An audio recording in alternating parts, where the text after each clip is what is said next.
Jeg hedder Ali, og jeg er appudvikler her på Københavns Universitet. Og lige pt. er jeg udvikler på det her projekt kaldet MyUCPH, som gør det muligt for de studerende at tilgå deres informationer mobilt ved hjælp af deres tablet eller deres smartphone.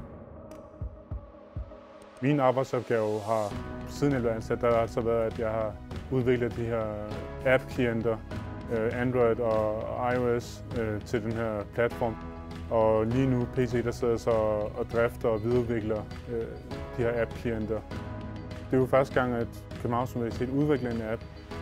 Så på den måde har det selvfølgelig været noget nyt, og vi har alle sammen lært en masse nye ting og blevet fortrolige med den her teknologi, hvor man kan tilgå sine informationer mobilt.